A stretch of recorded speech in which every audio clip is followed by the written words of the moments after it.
Hello and welcome to Nostalgic Chat.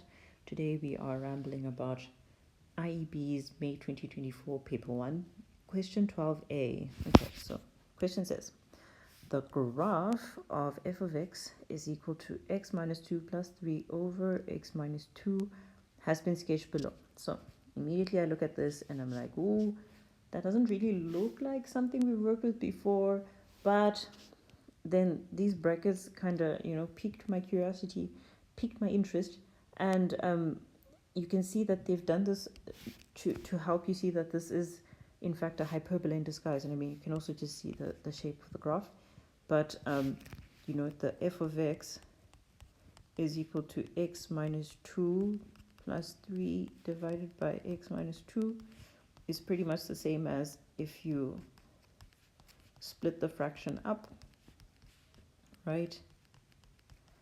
So then you have 1 plus 3 over x minus 2. And of course, this is only true when as long as x is not equal to 2. Otherwise, we'd be dividing by 0, and that would be weird. But that's what asymptotes are for. So, so now we can see, yes, a hyperbola, slightly steeper than usual, has moved to the right by 2 units, has moved up by 1 unit. Okay, so we have this hyperbola situation going on. Determine the equation of line AB if AB has a minimum length. So pretty much, what is the smallest distance between these two parts of the hyperbola? How am I supposed to know that? I don't know.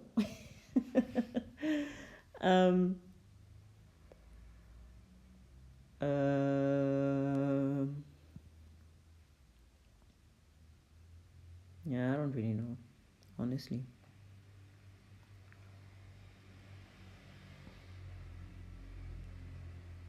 Determine the equation of line AB. I mean, that kind of makes me feel like,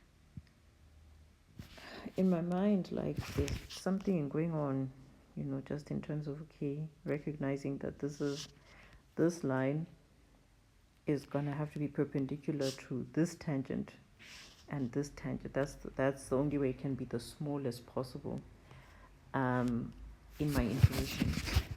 But as for what those points are, I don't know.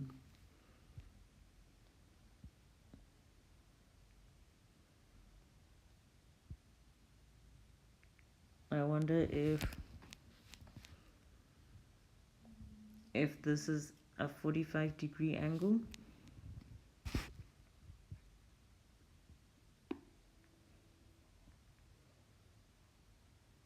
Does it have to be?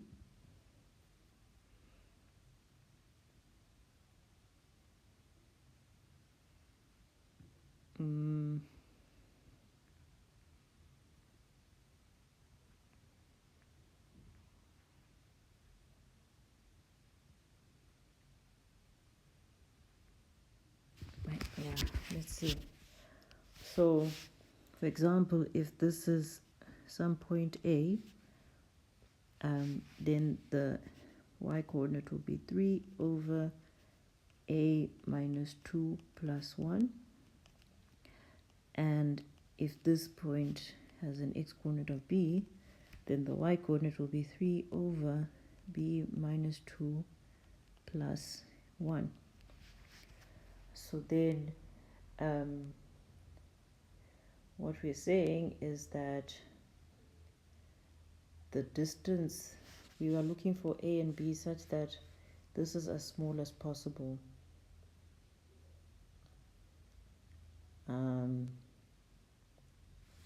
So we want to minimize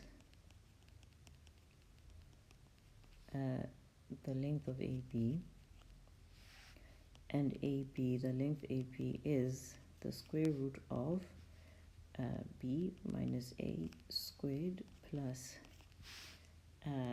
3 over B minus 2 plus 1 minus 3 over A minus 2 plus 1, and we're squaring that.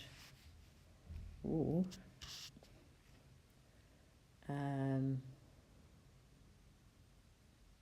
yeah, I feel like I'm missing something vital because now we've got two variables.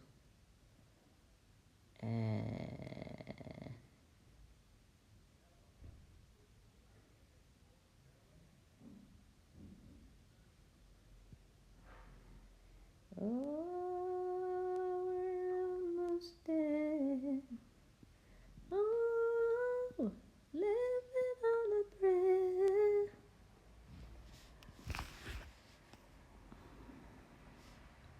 Just drawing in my asymptotes for fun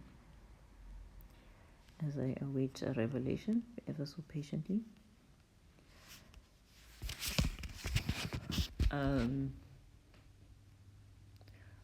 I mean, I was definitely half expecting that the line will look like it is going through the intersection of the asymptotes. And I was also half expecting that the angle of the line, the angle of inclination, will be giving 45 degrees. Yeah, I was half expecting that. But as for the rationale, I don't know. I don't want to lie to you.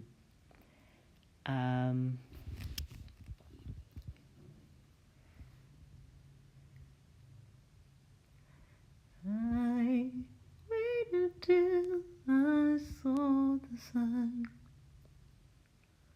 Don't know why I didn't come. I left you in the house of fun. Don't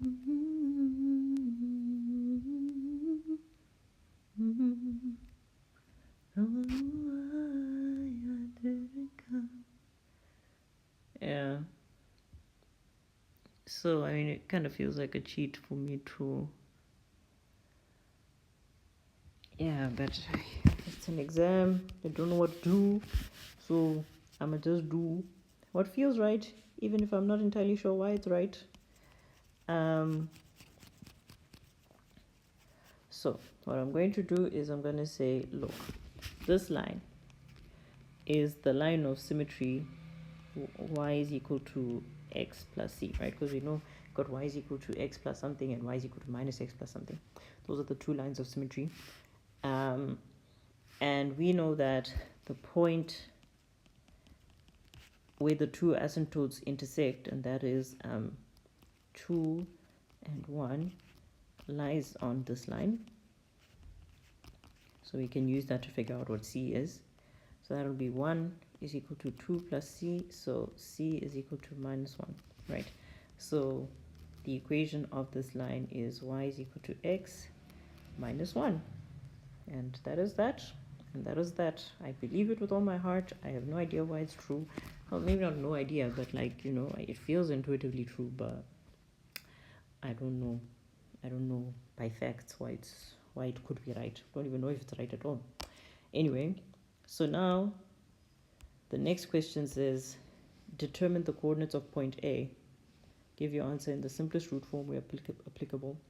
So that will be the intersection of y is equal to x minus 1 and this hyperbola. So we are going to solve the equation 3 over x minus 2 plus 1 is equal to x minus 1. So that would be 3 plus 1 times x minus 2 is equal to x minus 1. Oh, running out of space. Running out of space.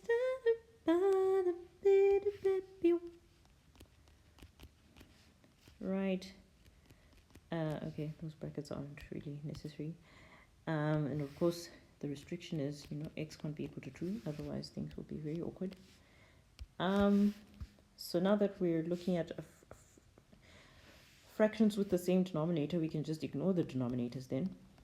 So that will be 3 plus x minus 2 is equal to, I'm going to times those out, minus 2x minus x plus 2. So this is now a quadratic equation. We have x squared minus 2x minus x, and then minus another x. So that will be minus 4x. And then the last term will be 2 Wait, this is 3 minus 2, which is 1. And then we're going to minus it. So 2 minus 1 is not minus 1. 2 minus 1 is just a positive 1. I don't know. That looks kind of fishy, but anyway. Who am I? Right, and then this isn't factorizable, so we're going to use the quadratic equation. And I mean, they did tell us to leave our answer in surd form, so 4ac times 2, or divided by 2 divided by, I don't know what I'm saying anymore. Okay, so I will just stop talking.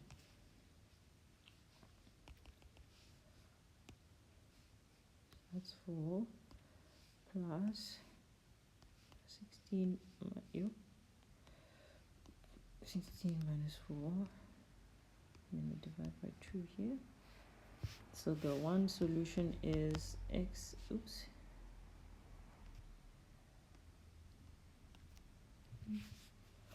Yeah, not sure what I'm doing here. Okay, so the one solution is x is, oh, why is it being so moody? So that's the one, or we could minus, so that will be x is equal to minus root 3 plus 2. Right, and now we were actually specifically looking for the coordinates of point A, which is this guy.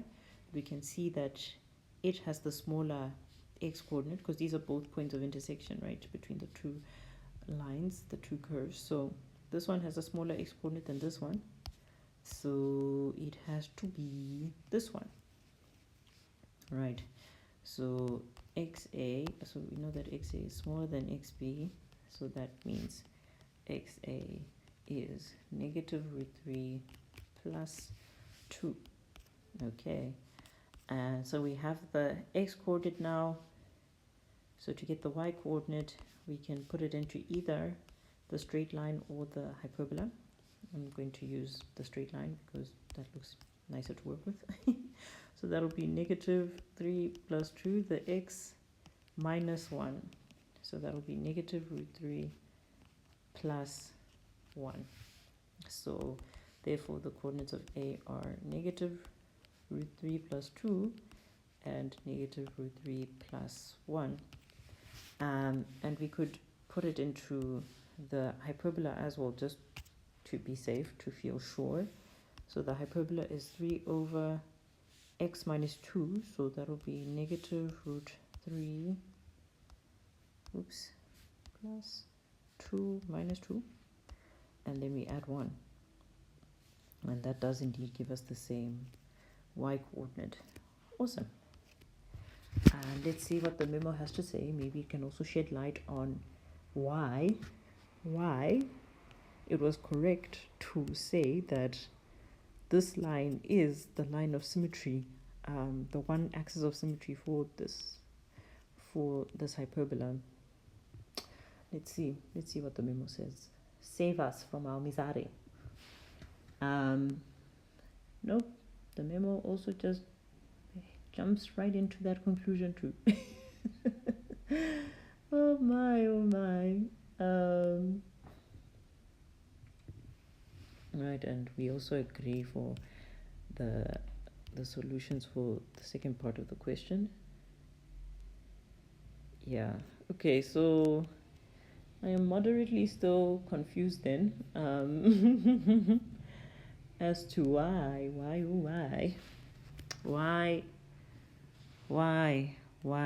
are you the line of symmetry? Why?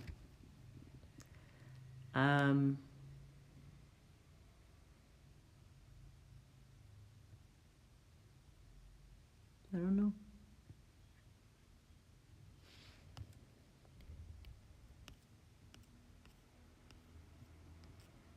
Where did my complicated calculation go? I rubbed it out. Yeah, you know what? I'm just going to park it here, and then I'll try to think about it some more offline. And if I encounter an epiphany, I will be more than happy to share. If you know why it was correct to assume that this line is in fact the line y is equal to x plus something, please do share.